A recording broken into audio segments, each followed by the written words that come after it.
Chapter 21. Dr. Seward's Diary, 3rd of October. Let me put down with exactness all that happened as well as I can remember it since I last made an entry. Not a detail that I can recall must be forgotten. In all calmness I must proceed. When I came into Renfield's room, I found him lying on the floor on his left side, in a glittering pool of blood.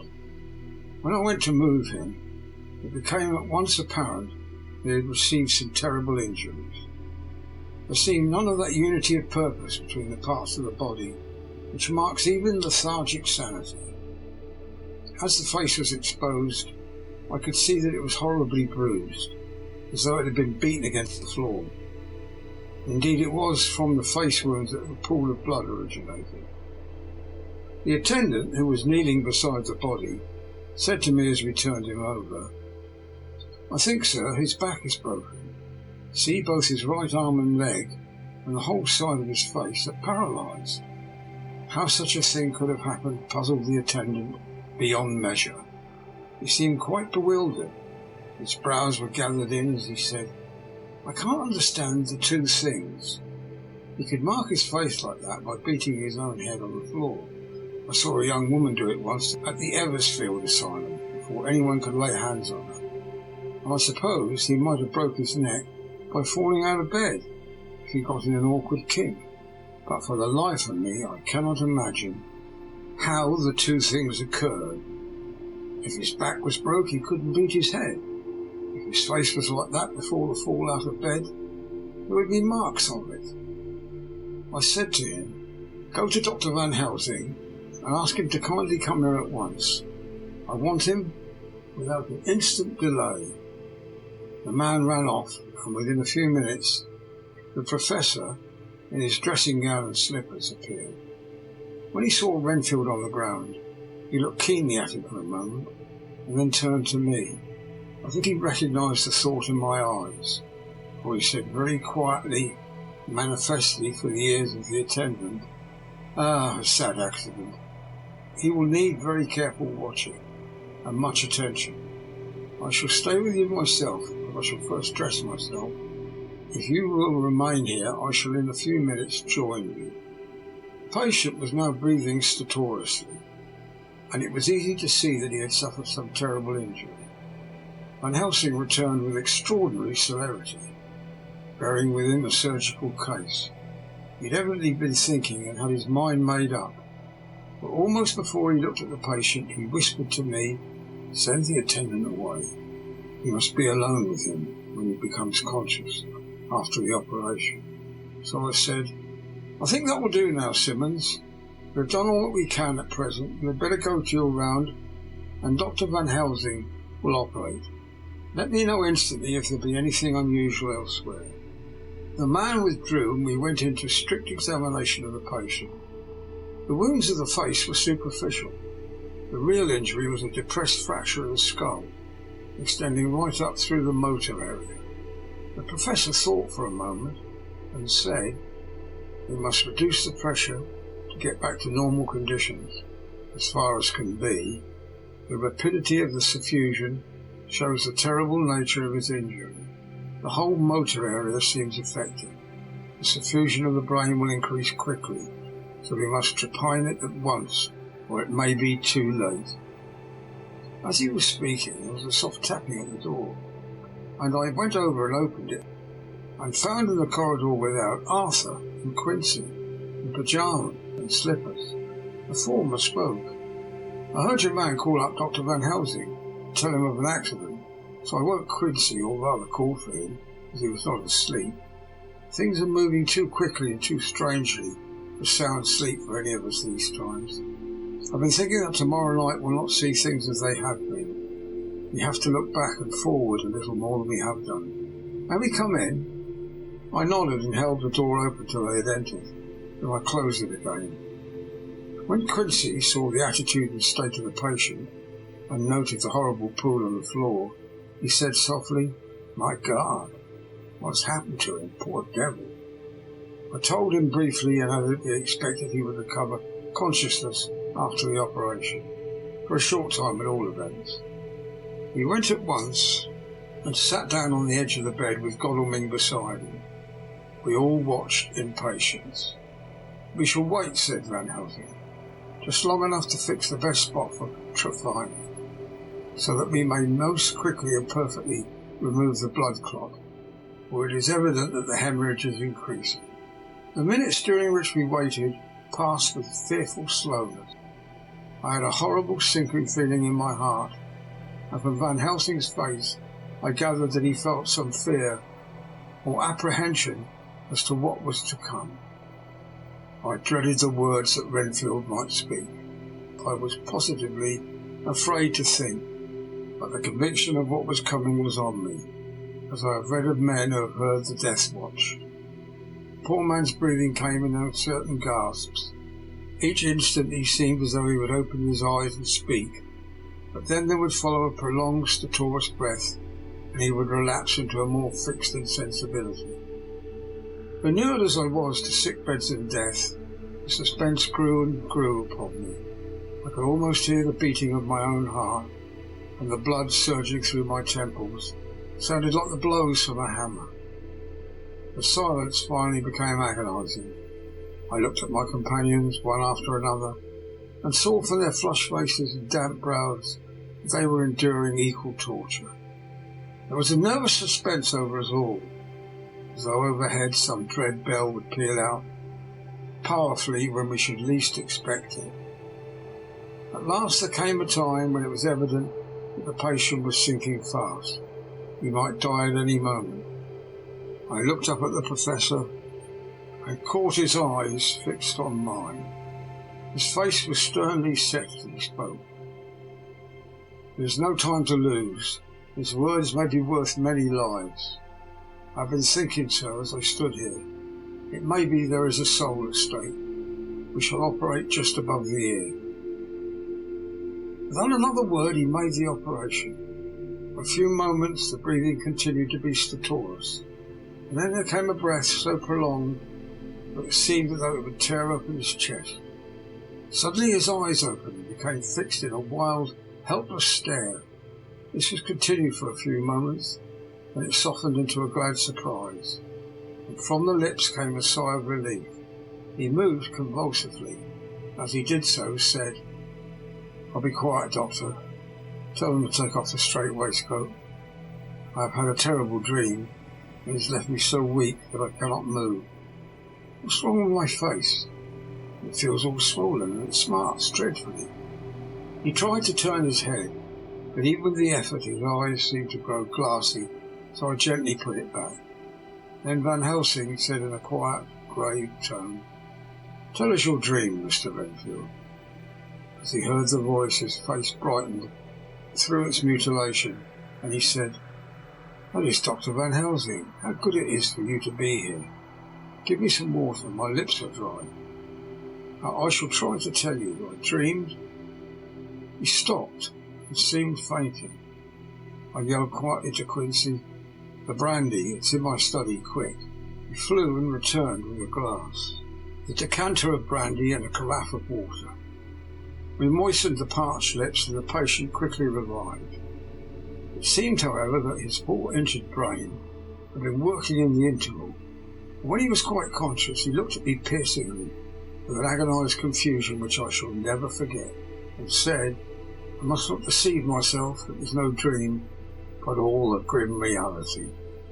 And his eyes moved round the room, and they caught sight of the two figures sitting patiently on the end of the bed. He went on, "If I were not sure already, I would know from them." For an instant his eyes closed, not with pain or sleep, but voluntarily, as though he was bringing all his faculties to bear. When he opened them, he said hurriedly, and with more energy than he had yet displayed, "Quick, Doctor, quick, I am dying. I feel that I have but a few minutes, and I must go back to death, or worse. Wet my lips with brandy again. I have something I must say before I die, or before my poor crushed brain dies anyhow. Thank you. It was that night after you left me when I implored you to let me go away. I couldn't speak then, for I felt my tongue was tied. But I was the same then, except in that way as I am now. I was in an agony of despair for a long time after he left me. It seemed hours. Then there came a sudden peace to me. My brain seemed to become cool again, and I realised where I was.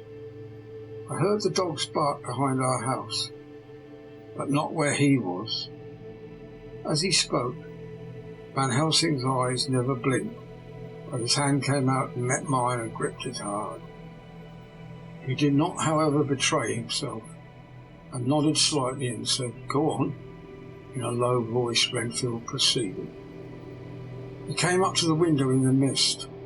I had seen him often before, but he was solid then, not a ghost, and his eyes were fierce, like a man's when angry.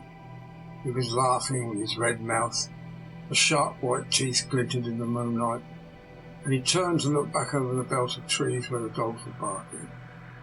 I wouldn't ask him to come in at first, though I know he wanted to, just as he had wanted all along. Then he began promising me things, not in words, but by doing them. He was interrupted by a word from the professor. How? By making them happen, just as he used to send in the flies when the sun was shining. The great big fat ones with steel and sapphire on their wings, and big moths in the night with skull and crossbones on their backs. Van Helsing nodded to him as he whispered to me unconsciously. The Acherontia Ateltropus of the Sphinges, what you call the death's head moth. The patient went on without stopping. Then he began to whisper, rats, rats, rats. Hundreds, thousands, millions of them, and every one alive, and dogs to eat them. Cats too, all lives, all red blood, with years of life in it. Not merely buzzing flies. I laughed at him, for I wanted to see what he could do. Then the dogs howled, away beyond the dark trees in his house. He beckoned me to the window, and I got up and looked out, and he raised his hands, and seemed to call out without using any words. A dark mass spread over the grass, coming like the shape of a flame of fire. And then he moved in the mist to the right and left, and I could see that there were thousands of rats, with their eyes blazing red, like his, only smaller.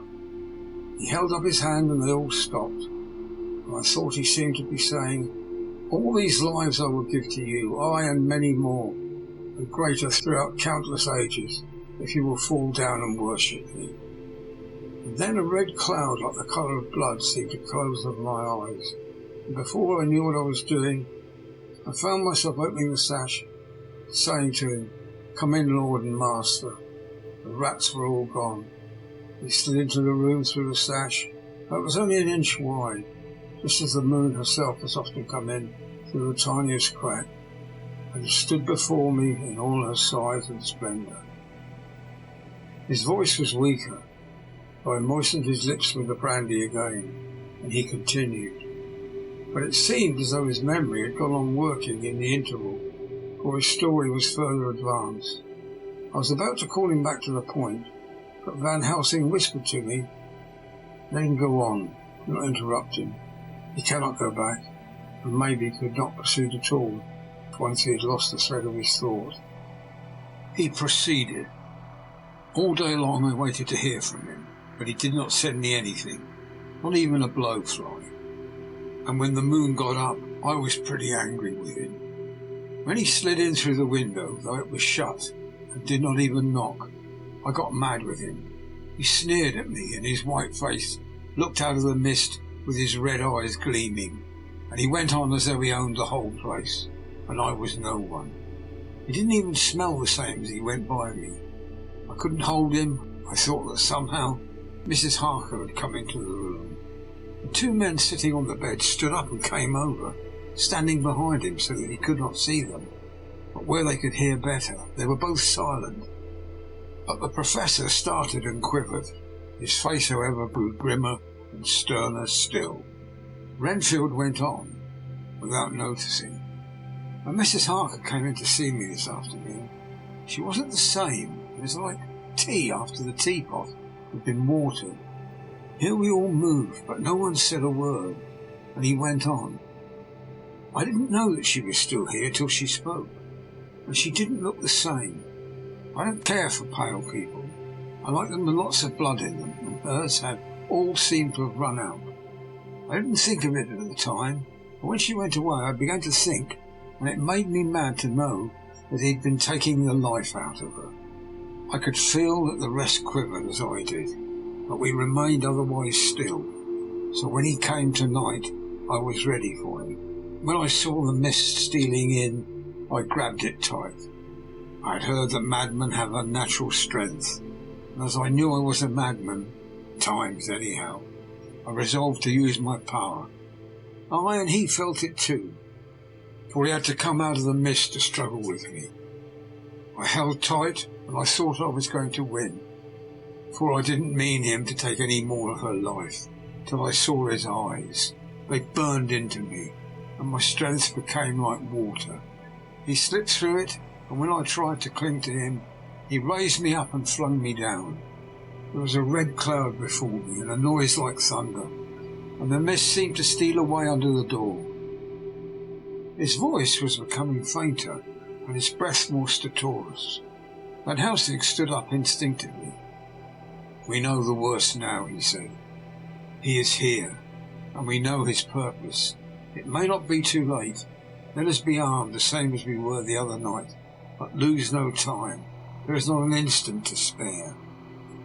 There was no need to put our fear, nay, our convictions into words. We shared them in common. We all hurried and took from our rooms the same things we had when we entered the Count's house. The Professor had his ready, and as we met in the corridor, he pointed to them significantly, and he said, "They shall never leave me. They shall not till this unhappy business is over. Be wise also, my friends. This is no common enemy that we deal with. Alas, alas, that dear Madam Mina should suffer." He stopped. His voice was breaking. I do not know if rage or terror predominated in my own heart. Outside the Harker's door we paused. Art and Quincy held back, and the latter said, "Shall we disturb her?" "We must," said Van Helsing grimly. "If the door be locked, I shall break it in." "May it not frighten her terribly? It is unusual to break into a lady's room." Van Helsing said solemnly, "You are always right, but this is life and death. All chambers are alike to the doctor, and even were they not, they are all as one to me tonight. Friend John, when I turn the handle, if the door does not open, you put your shoulder down and shove, and you too, my friends, now." He turned the handle as he spoke, but the door did not yield. We threw ourselves against it with a crash, and it burst open. We almost fell headlong into the room. The Professor did actually fall, and I saw him as he gathered himself up from hands and knees. What I saw appalled me. I felt my hair rise like bristles on the back of my neck, and my heart seemed to stand still. The moonlight was so bright that through the thick yellow blind the room was light enough to see. On the bed beside the window lay Jonathan Harker, his face flushed and breathing heavily as though in a stupor. Kneeling on the near edge of the bed facing towards was the white-clad figure of his wife. By her side stood a tall, thin man, clad in black. His face was turned from us, but the instant we saw, we all recognised the Count, in every way, even to the scar on his forehead. With his left hand he held both Mrs. Harker's hands, keeping them away with her arms at full tension. The right hand gripped her by the neck, forcing her down on his bosom. Her white nightdress was smeared with blood, and a thin stream trickled down the man's bare breast, which was shown by his torn open dress. The attitude of the two had a terrible resemblance to a child forcing a kitten's nose into a saucer of milk to compel it to drink. As we burst into the room, the Count turned his face, and the hellish look that I had heard described seemed to leap into it. His eyes flamed red with devilish passion. The great nostrils of the white aquiline nose opened wide and quivered at the edge, and the white sharp teeth behind the full lips of the blood-dripping mouth champed together like those of a wild beast. With a wrench which threw his victim back upon the bed as though hurled from a height. He turned and sprang at us. But by this time the Professor had gained his feet and was holding towards him the envelope which contained the sacred wafer. The Count suddenly stopped, just as poor Lucy had done outside the tomb, and cowered back. Further and further he cowered as we lifted our crucifixes and advanced. The moonlight suddenly failed as a great black cloud sailed across the sky. When the gaslight sprang up under Quincy's match, we saw nothing but a faint vapour. This, as we looked, trailed under the door, which with the recoil from its bursting open had swung back to its old position. Van Helsing, Art and I moved forward to Mrs. Harker, who by this time had drawn her breath, and with it had given a scream so wild, so ear-piercing, so despairing, that it seems to me now that it will ring in my ears to my dying day. For a few seconds she lay in a helpless attitude of disarray. Her face was ghastly, with a pallor which was accentuated by the blood which smeared her lips, cheeks and chin. From her throat trickled a thin stream of blood. Her eyes were mad with terror, and she put before her face her poor crushed hands, which bore on their whiteness the red mark of the Count's terrible grip. And from behind them came a low, desolate wail, which made the terrible scream seem only the quick expression of an endless grief. Van Helsing stepped forward and drew the coverlet gently over her body, while Art, looking at her face for an instant, despairingly ran out of the room. Van Helsing whispered to me, "Jonathan is in a stupor, such as we know the vampire can produce. We can do nothing with poor Madame Mina for a few moments till she recovers herself. I must wake him." He dipped the end of a towel in cold water, and with it began to flick him on the face. His wife, all the while, holding her face between her hands and sobbing in a way that was heartbreaking to hear. I raised the blind and looked out of the window. There was much moonshine, and as I looked, I could see Quincy Morris run across the lawn and hide himself in the shadow of a great yew tree. It puzzled me to think why he was doing this, but at the instant I heard Harker's quick exclamation as he woke to partial consciousness and turned to the bed. On his face there might well be was a look of wild amazement. He seemed dazed for a few seconds, and then full consciousness seemed to burst upon him all at once, and he started up. His wife was aroused by the quick movement and turned to him with her arms stretched out as though to embrace him. Instantly, however, she drew them in again, putting her elbows together, her hands held before her face, and shuddered till the bed beneath her shook. "In God's name, what does this mean?" Harker cried out. "Dr. Seward, Dr. Van Helsing, what is it? What's happened? What's wrong? Mina, dear, what is it? What does that blood mean? My God, has it come to this?" And raising himself to his knees, he beat his hands wildly together. "Oh, good God, help us! Help her! Oh, help her!" With a quick movement, he jumped from the bed and began to pull on his clothes, all the man in him awake at the need of our instant exertion.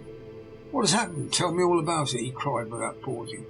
"Dr. Van Helsing, you love Mina, I know. Oh, do something to save her. It cannot have gone too far yet. Guard her while I look for him." His wife, through her terror and horror and distress, saw some sure danger to him. Instantly forgetting her own grief, she seized hold of him and cried out, No, Jonathan, you must not leave me.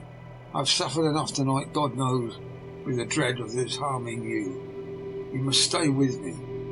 Stay with these friends who will watch over you." Her expression became frantic as she spoke, and he, yielding to her, she pulled him down, sitting on the bed, and clung to him fiercely. The Professor held up his little golden crucifix and said with wonderful calmness, "Do not fear, my dear, we are here, and whilst this is close to you, no foul thing can approach. You are safe for tonight, and we must be calm and take counsel together." She shuddered and was silent, holding down her head on her husband's breast. When she raised it, his white night-robe was stained with blood where her lips had touched, and where the thin open wound in her neck had sent forth drops. The instant she saw it, she drew back with a low wail and whispered amongst choking sobs, "Unclean, unclean. I must touch him or kiss him no more. Oh, that it should be that it is I who am now his worst enemy, and whom he may have most cause to fear." To this he spoke out resolutely. "Nonsense, Mina. It is a shame for me to hear such a word. I would not hear it of you, and shall not hear it from you. May God judge me by my deserts, and punish me with more bitter suffering than even this hour, if by any act or will of mine anything has ever come between us." He put out his arms and folded her to his breast, and for a while she lay there sobbing. He looked at us over her bowed head, with eyes that blinked damply above his quivering nostrils. His mouth was set as steel. After a while her sobs became less frequent and more faint. And then he said to me, speaking with a studied calmness which I felt tried his nervous power to the utmost, "And now, Dr. Seward, tell me all about it. Too well I know the broad fact. Tell me all that has been." I told him exactly what had happened, and he listened with seeming impassiveness. But his nostrils twitched and his eyes blazed as I told how the ruthless hands of the Count had held his wife in that terrible and horrid position, with her mouth to the open wound on his breast.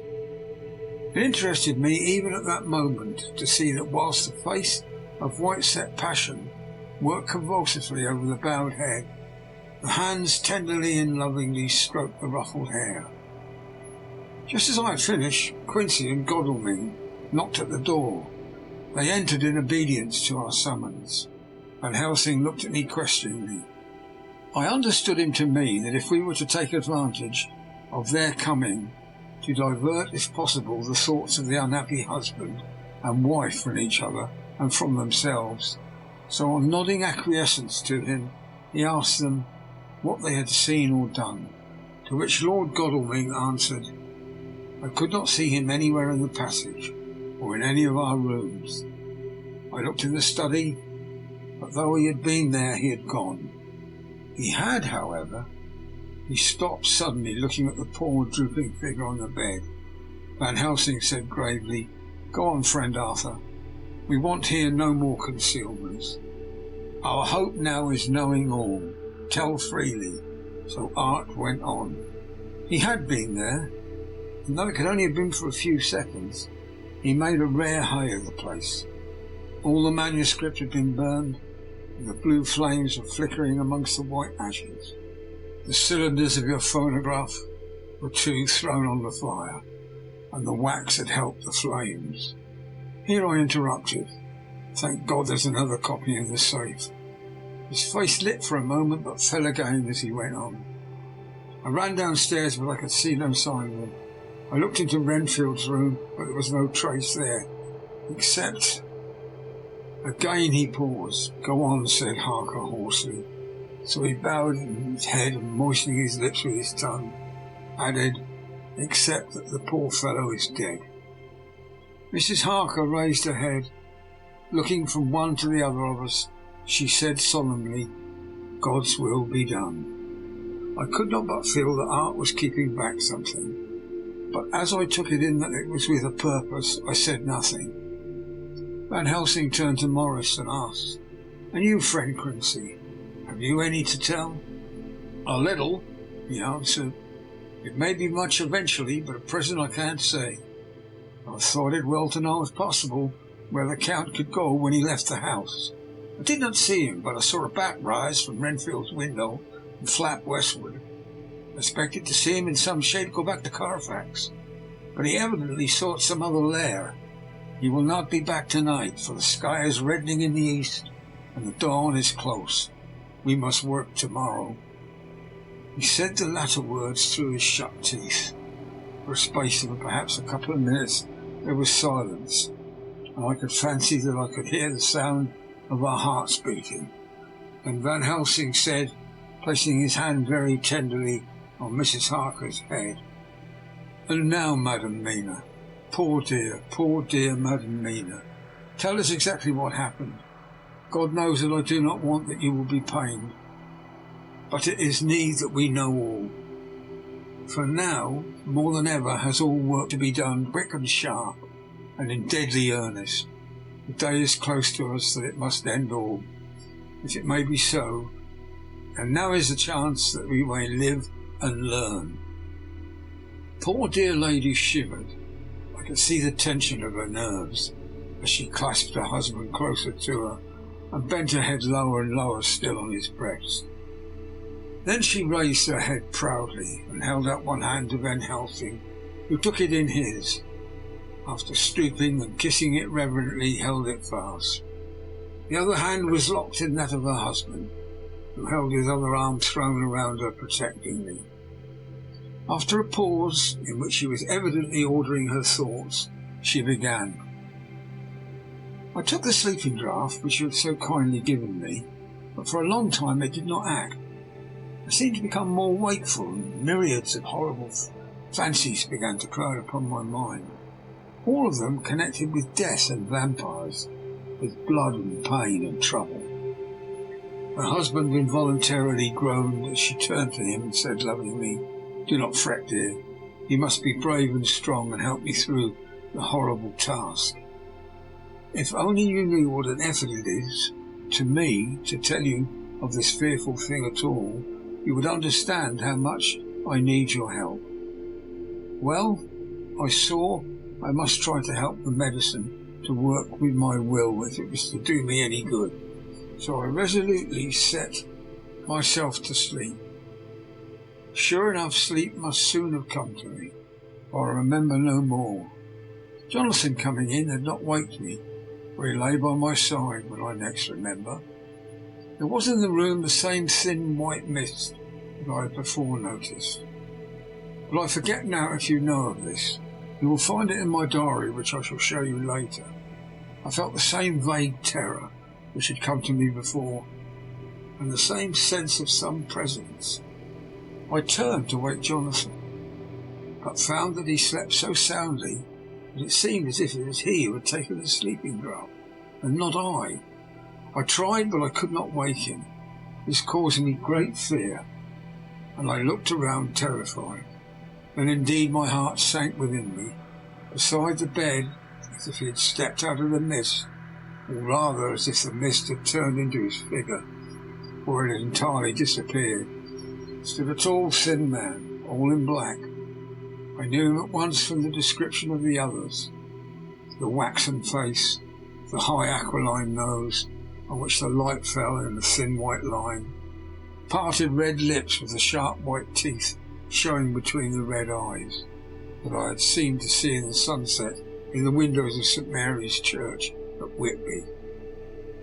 I knew too the red scar on his forehead where Jonathan had struck him. For an instant my heart stood still, and I would have screamed out, only that I was paralysed. In the pause he spoke a sort of keen, cutting whisper, pointing as he spoke to Jonathan. "Silence. If you make a sound, I shall take him and dash his brains out before your very eye." I was appalled, and I was too bewildered to do or say anything. With a mocking smile, he placed one hand upon my shoulder, and holding me tight, bared my throat with the other, saying as he did so, "First, a little refreshment towards my exertions. You may as well be quiet. It is not the first time, or the second, that your rains have appeased my thirst." I was bewildered, and strangely enough, I did not want to hinder him. I suppose it is a part of the horrible curse that such is when his touch is on his victim. And oh my God, pity me. He placed his reeking lips upon my throat. Her husband groaned again. She clasped his hand harder and looked at him pityingly, as if he were the injured one, and went on. I felt my strength fading away, and I was in a half swoon. How long this horrible thing lasted, I know not, but it seemed that a long time must have passed before he took his foul, awful, sneering mouth away. I saw it drip with the fresh blood. Remembrance seemed for a while to overpower her, and she drooped and would have sunk down for her husband's sustaining arm. With a great effort she recovered herself and went on. Then he spoke to me mockingly. "And so you, like the others, would play your brains against mine. You would help these men to hunt me and frustrate me in my design. You know now, and they know in part already, and will know in full long what it is to cross my path. They should have kept their energies for closer to home, whilst they played wits against me, who commanded nations and intrigued for them and fought for them. Hundreds of years before they were born, I was countermining them. And you, their best beloved one, are now to be flesh of my flesh, blood of my blood, kin of my kin, my bountiful winepress for a while, and shall be later on my companion and my helper. You should be avenged in turn, for not one of them shall minister you to your needs. But as yet you are to be punished for what you have done. You have aided in thwarting me, now you shall come to my call. And my brain says come to you. You shall cross the land or sea to do my bidding, and to that end this." With that he pulled open his shirt, and with his long sharp nails opened a vein in his breast. When the blood began to spurt out, he took my hands in one of his, holding them tight, and with the other seized my neck and pressed my mouth to the wound, so that I must either suffocate or swallow some of the... Oh, my God, what have I done? What have I done to deserve such a fate? I, who have tried to walk in meekness and righteousness all my days. God pity me. Look down on a poor soul in worse than mortal peril, and in mercy pity those to whom she is dear. Then she began to rub her lips as though to cleanse them from pollution. As she was telling her terrible story, the eastern sky began to quicken, and everything became more clear. Harker was still quiet, but over his face, as the awful narrative went on, came a grey look, which deepened and deepened in the morning light, till when the first red streak of the coming dawn shot up, the flesh stood darkly out against the whitening hair. "We have arranged that one of us is to stay within call of the unhappy pair, till we can meet again together and arrange about taking action. Of this I am sure. The sun rises today on no more miserable house in all the great round of its daily course." End of chapter 21. Chapter 22. Jonathan Harker's Journal. 3rd of October. As I must do something or go mad, I write this diary. It is now 6 o'clock, and we are to meet in the study in half an hour and take something to eat. But Dr. Van Helsing and Dr. Seward agreed that if we do not eat, we cannot work our best. Our best will be, God knows, required today. I must keep writing at every chance, for I dare not stop to think. All big and little must go down. Perhaps at the end of the little things may teach us most. The teaching, big or little, could not have landed Mina or me anywhere worse than we are today. However, we must trust and hope.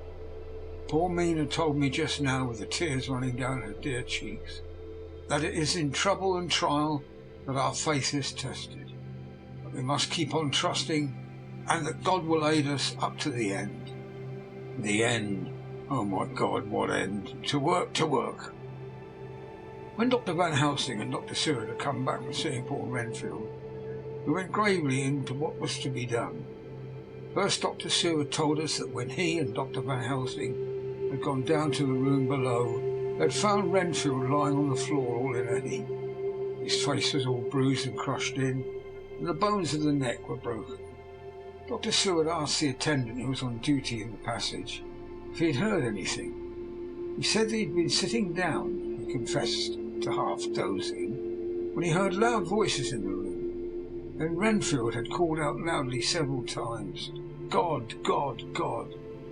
After that there was a sound of falling, and when he entered the room he found him lying on the floor, face down, just as the doctors had seen him. Van Helsing asked if he had heard voices, or a voice. And he said that he could not say, that at first it had seemed to him as if there were two, but there was no one in the room. It could only have been one. He could swear to it if required, that the word God was spoken by the patient. Dr. Seward said to us when we were alone that he did not wish to go into the matter. The question of an inquest had to be considered. It would never do to put forward the truth, as no one would believe it. As it was, he thought that on the attendant's evidence he could give a certificate of death by misadventure in falling from bed. In case the coroner should demand it, there would be a formal inquest, necessarily to the same result. When the question began to be discussed as to what should be our next step, the very first thing we decided was that Mina should be in full confidence, that nothing of any sort, no matter how painful, should be kept from her. She herself agreed as to its wisdom, and it was pitiful to see her so brave and yet so sorrowful, and in such a depth of despair. There must be no concealment, she said. Alas, we have had too much already, and besides there is nothing in all the world that can give me more pain than I've already endured, than I suffer now. Whatever may happen, it must be of a new hope or new courage to me. Van Helsing was looking at her fixedly as she spoke, and said suddenly but quietly, "But dear Madam Mina, are you not afraid, not for yourself, but for the others from yourself, after what has happened?" Her face grew in set lines, but her eyes shone with the devotion of a martyr, as she answered, "Ah, no, for my mind is made up." "To what?" he asked gently, whilst we were all very still. For each in our own way we had a sort of vague idea of what she meant. Her answer came with direct simplicity, as though she were simply stating a fact. "Because if I find in myself, and I shall watch keenly for it, a sign of harm to any that I love, I shall die." "You would not kill yourself?" he asked hoarsely. "I would, if there were no friend who loved me, who would save me such a pain and so desperate an effort." She looked at him meaningly as she spoke. He was sitting down, but now he rose and came close to her and put his hand on her head and said solemnly, "My child, there is such an one if it were for your good. For myself, I could hold it into my account with God to find such a euthanasia for you, even at the moment if it were best. Nay, were it safe. But my child—" For a moment he seemed choked, and a great sob rose in his throat as he gulped it down and went on. "There are here some who would stand between you and death. You must not die. You must not die by any hand, but least of all by your own, until the other, who has fouled your sweet life, is true dead. You must not die. For if he is still with the quick undead, your death would make you even as he is. No, you must live. You must struggle and strive to live, though death would seem a boon unspeakable. You must fight death himself, though he come to you in pain or joy, by the day or night, in safety or in peril. On your living soul I charge you that you do not die, nay, nor think of death until this great evil be past." The poor dear grew white as death, and shocked and shivered as I had never seen a quicksand shake and shiver at the incoming of the tide. We were all silent. We could do nothing. At length she grew more calm, and turning to him said sweetly, but oh so sorrowfully, as she held out her hand, "I promise you, my dear friend, that if God will let me live, I shall strive to do so, till, if it may be in his good name, this horror may have passed away from me." She was so good and brave that we all felt that our hearts were strengthened to work and endure for her, and we began to discuss what we were to do. I told her that she was to have all the papers in the safe, and all the papers or diaries and phonographs we might hereafter use, and was to keep the record as she had done before. She was pleased with the prospect of anything to do, if pleased could be used in connection with so grim an interest. As usual, Van Helsing had thought ahead of everyone else, and was prepared for an exact ordering of our work. "It is perhaps well," he said, "at our meeting after our visit to Carfax we decided not to do anything with the earth boxes that lay there. Had we done so, the Count may have guessed our purpose and would doubtless have taken measures in advance to frustrate such an effort with regard to the others. But now he does not know our intentions.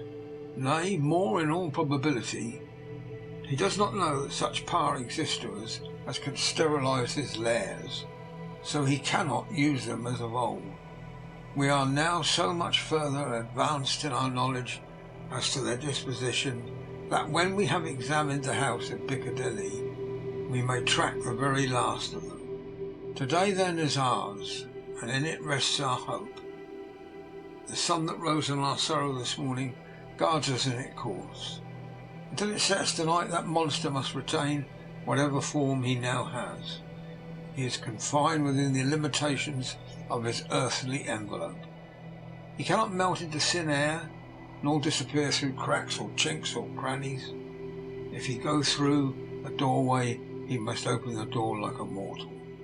And so we have this day to hunt out all his lairs and sterilize them. So we shall, if we have not yet catch him and destroy him, drive him to bay in some place where the catching and destroying shall be done in time. Sure.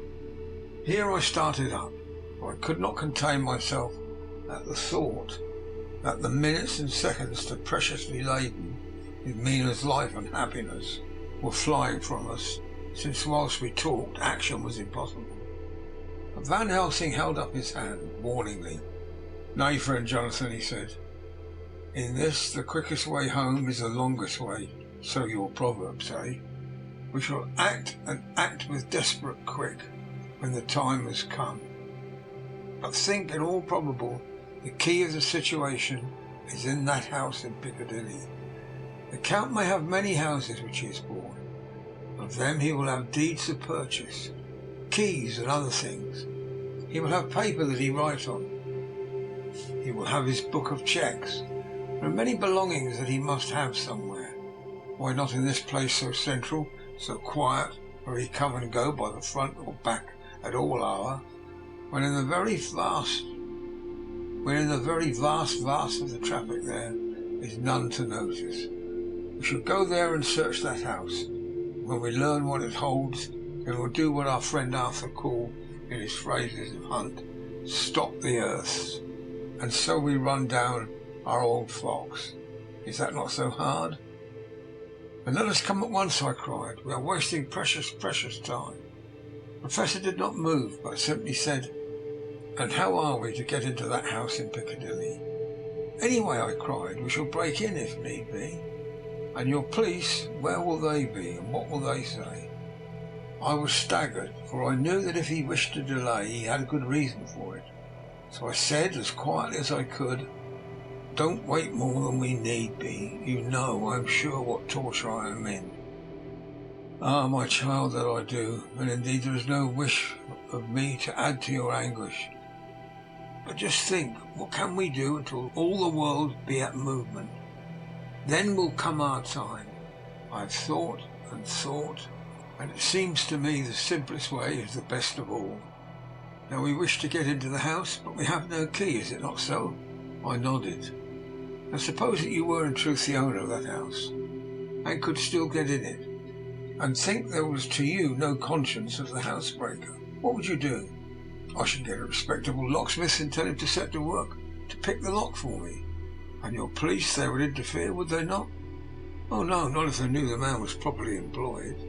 "Then," he looked at me as keenly as he spoke, "and in all doubt is the conscience of the employer, and the belief of your policeman as to whether or no that employer has a good conscience or a bad one. Your police must indeed be zealous men and clever, oh so clever, in reading the heart, that they trouble themselves in such a matter. No, my friend Jonathan, you go take the lock off 100 empty houses in this your London, or of any city in the world, and if you do it, such as things are rightly done, and at the time such things are rightly done, no one will interfere.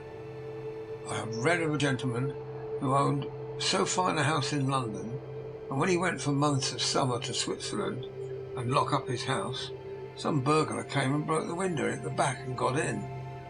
Then he went and made open the shutters in the front and walked out and in through the door, before the very eyes of the police.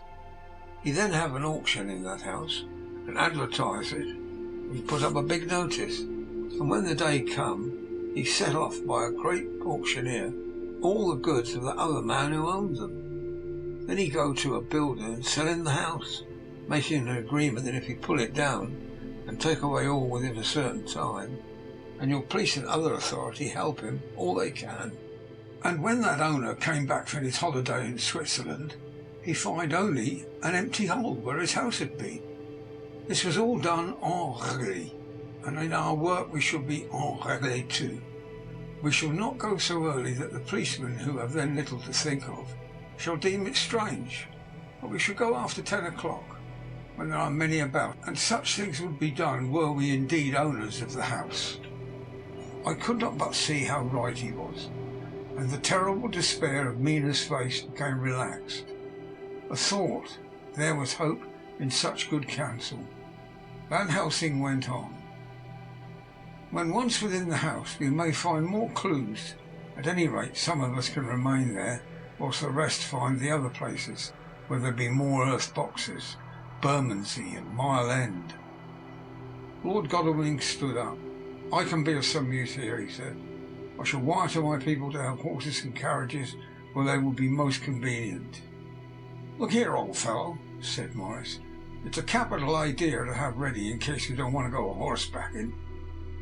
But don't you think that one of your snappy carriages, with its heraldic adornments, in a byway of Walworth or Mile End, would attract too much attention for our purposes?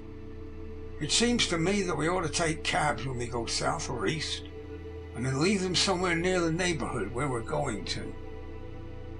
Friend Quincy is right, said the Professor. His head is what you call in plane with the horizon. It is a difficult thing that we go to do, and we do not want no peoples to watch us, if so it may. Mina took a growing interest in everything, and I was rejoiced to see that the exigency of affairs was helping her to forget for a time the terrible experiences of the night. She was very, very pale, almost ghastly, and so thin that her lips were drawn away, showing her teeth in somewhat of a prominence. I did not mention this last, lest it should give her needless pain, for it made my blood run cold in my veins to think of what had occurred with poor Lucy when the Count had sucked her blood.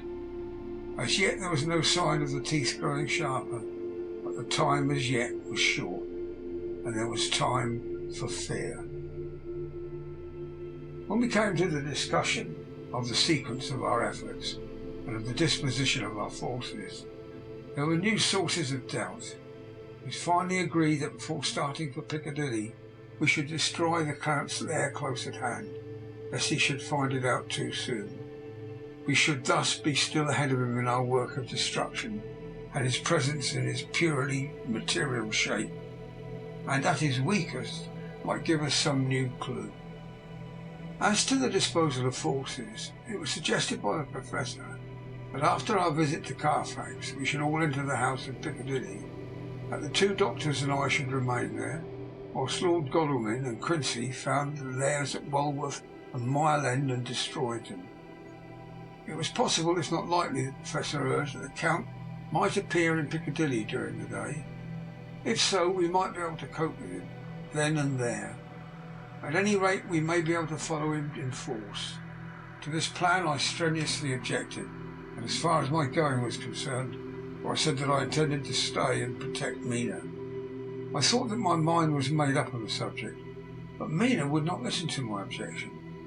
She said that there might be some law matter in which I could be useful, that among the Count's papers might be some clue which I could understand out of my experiences in Transylvania, and that, as it was, all the strength we could muster was required to cope with the Count's extraordinary power. I had to give in, for Mina's resolution was fixed, and she said that it was the last hope for her that we should all work together. "As for me," she said, "I have no fear. Things have been as bad as they can be, and whatever may happen must have in it some element of hope or comfort. Go, my husband. God can, if he wishes, guard me as well alone as with anyone present." So I started up, crying out, "Then in God's name let us come at once, for we are losing time. The Count may come to Piccadilly earlier than we think." "Not so," said Van Helsing, holding up his hand. "But why?" I asked. "You forget," he said, with actually a smile, "that last night he banqueted heavily and will sleep late." Did I forget? Shall I ever? Can I ever? Can any of us ever forget that terrible scene? Mina struggled hard to keep her brave countenance. The pain overmastered her, and she put her hands before her face and shuddered while she moaned. Van Helsing had not intended to recall her frightful experience. He had simply lost sight of her and her part in the affair in his intellectual effort. When it struck him what he said, he was horrified at his thoughtlessness and tried to comfort her. "Oh, Madam Mina," he said, "dear, dear Madam Mina, alas that I, of all people who so reverence you, should have said anything so forgetful. These stupid old lips of mine and this stupid old head do not deserve so. But you will forget it, will you not?" He bent low beside her as he spoke. She took his hand and, looking at him through her tears, said hoarsely, "No, I shall not forget. For it is well that I remember, and with it I have so much memory of you that is sweet that I take it all together. Now you must all be going soon. Breakfast is ready. You must eat that we may be strong." Breakfast was a strange meal to us all. We tried to be cheerful and encourage each other, and Mina was the brightest and most cheerful of us. When it was over, Van Helsing stood up and said, "Now, my dears, we go forth on our terrible enterprise. Are we all armed as we were on the night when we first visited our enemy's lair, armed against ghostly as well as carnal attack?" We all assured him. "Then all is well. Now, Madam Mina, you are in any case quite safe here until the sunset. And before then we shall return, if we shall return. But before we go, let me see you armed against personal attack. I have myself, since you came down, prepared your chamber by the placing of things of which we know, so that he may not enter. Now let me guard yourself. On your forehead I touch this piece of sacred wafer in the name of the Father, the Son, and—" There was a fearful scream which almost froze our hearts to hear. As he had placed the wafer on Mina's forehead, it had seared it. It had burned into the flesh as though it had been a piece of white-hot metal. My poor darling's brain had told her the significance of the fact as quickly as her nerves received the pain of it, and the two so overwhelmed her that her overwrought nature had its voice in that dreadful scream. But the words to her thought came quickly. The echo of the scream had not ceased to ring on the air when there came the reaction, and she sank on her knees on the floor in an agony of abasement. Pulling her beautiful hair over her face, as the leper of his old mantle, she wailed out, "Unclean, unclean! Even the Almighty shuns my polluted flesh.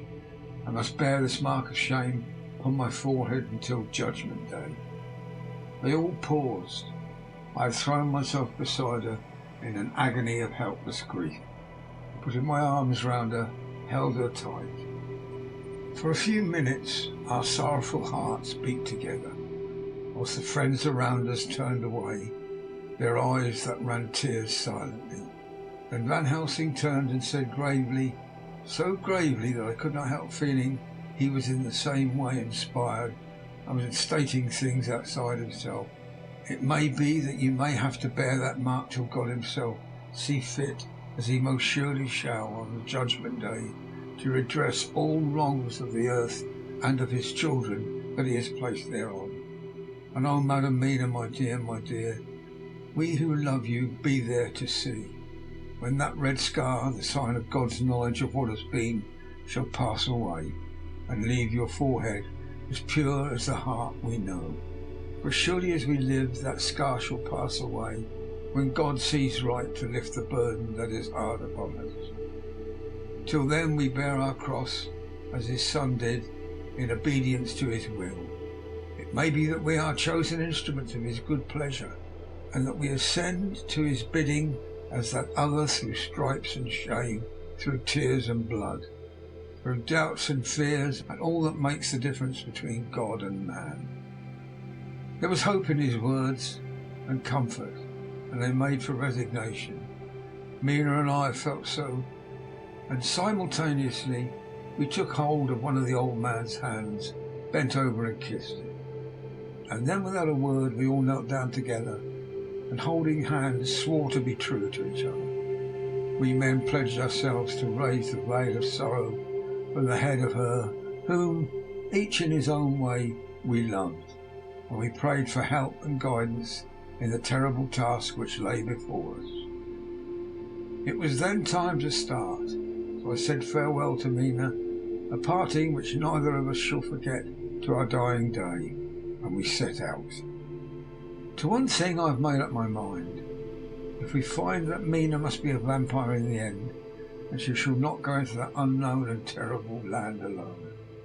I suppose it is thus, in old times, one vampire meant many, just as their hideous bodies could only rest in sacred earth, so the holiest love was the recruiting sergeant for their ghastly ranks. We entered Carfax without trouble, and found all things the same as on the first occasion. It was hard to believe that amongst so prosaic surroundings of neglect and dust and decay, there was any ground for such fear as we already knew. Had our minds not been made up, and had there not been terrible memories to spur us on, we could hardly have proceeded with our task. We found no papers or any sign of use in the house, and in the old chapel the great boxes looked just as they had been when we had seen them last. Dr. Van Helsing said to us solemnly as we stood before them, "And now, my friends, we have a duty here to do. We must sterilise this earth, so sacred of holy memories, that he has brought from a far distant land for such fell use. He has chosen this earth because it has been holy. Thus we defeat him with his own weapon, for we will make it more holy still." As he spoke, he took from his bag a screwdriver and a wrench, and very soon the top of one of the cases was thrown open. The earth smelt musty and close, but we did not somehow seem to mind, for our attention was concentrated on the Professor. Taking from his box a piece of the sacred wafer, he laid it reverently on the earth, and shutting down the lid began to screw it home. We aided him as he worked. One by one we treated in the same way each of the great boxes, and left them as we had found them, to all appearance, but each was a portion of the host. When we closed the door behind us, the Professor said solemnly, "So much is already done. If it may be that with all the others we can be so successful, and the sunset of this evening may shine on Madame Mina's forehead, all as white as ivory and with no stain." As we passed across the lawn on our way back to the station to catch our train, we could see the front of the asylum. I looked eagerly, and in the window of my own room saw Mina. I waved my hand to her and nodded to tell her that our work there was successfully accomplished. She nodded in reply to show that she understood. The last I saw, she was waving her hand in farewell. It was with a heavy heart that we sought the station and just caught the train, which was steaming in as we reached the platform. I have written this in the train. Piccadilly, 12:30 o'clock. Just before we reached Fenchurch Street, Lord Godalming said to me, "Quincy and I will find a locksmith. You'd better not come with us in case there should be any difficulty, for under the circumstances it wouldn't seem so bad for us to break into an empty house. But you are a solicitor, and the Incorporated Law Society might tell you that you should have known better." I demurred as to my not sharing any danger, even of odium, but he went on, "Besides, it will attract less attention. if there are not too many of us. My title will make it all right with the locksmith and with any policeman that may come along. You had better go with Jack and the Professor and stay in the Green Park, somewhere in sight of the house, and when you see the door open and the smith has gone away, do all you come across. We shall be on the lookout for you and shall let you in." "The advice is good," said Van Helsing, so we said no more. Godalming and Morris hurried off in a cab, we following in another. At the corner of Arlington Street our contingent got out and strolled into the Green Park. My heart beat as I saw the house on which so much of our hope was centred, looming up grim and silent in its deserted condition amongst its more lively and spruce-looking neighbours. We sat down on a bench with a good view and began to smoke cigars, so as to attract as little attention as possible. The minutes seemed to pass with leaden feet as we waited for the coming of the others. At length we saw a four-wheeler drive up. Out of it in a leisurely fashion got Lord Godalming and Morris, and down from the box descended a thick-set working man with his rush-woven basket of tools. Morris paid the cabman, who touched his hat and drove away. Together the two ascended the steps, and Lord Godalming pointed out what he wanted done.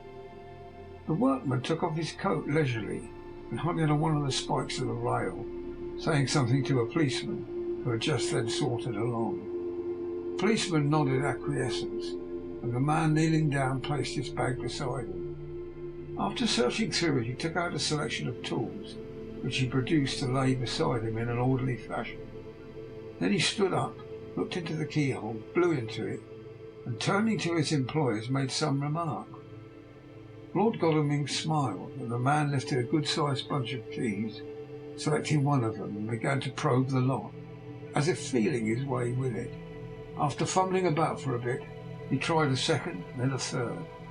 All at once the door opened under a slight push from him, and he and the two others entered the hall. We sat still. My own cigar burnt furiously, but Van Helsing's went cold altogether. We waited patiently as we saw the workman come out and bring his bag. Then he held the door partly open, steadying it with his knees whilst he fitted a key to the lock. This he finally handed to Lord Godalming, who took out his purse and gave him something. The man touched his hat, took his bag, put on his coat and departed. Not a soul took the slightest notice of the whole transaction. When the man had fairly gone, we three crossed the street and knocked at the door. It was immediately opened by Quincy Morris, beside whom stood Lord Godalming lighting a cigar. "The place smells so vilely," said the latter as we came in. It did indeed smell vilely, like the old chapel at Carfax, and with our previous experience it was plain to us that the Count had been using the place pretty freely. We moved to explore the house, all keeping together in case of attack, for we knew we had a strong and wily enemy to deal with, and as yet we did not know whether the Count might not be in the house. In the dining room, which lay at the back of the hall, we found 8 boxes of earth. 8 boxes only out of the 9 which we sought. Our work was not over, and would never be until we should have found the missing box. First we opened the shutters of the window, which looked out across a narrow stone-flagged yard at the blank face of a stable, pointed to look like the front of a miniature house. There were no windows in it, so we were not afraid of being overlooked. We did not lose any time in examining the chests. With the tools which we had brought with us, we opened them, one by one, and treated them as we had treated those others in the old chapel.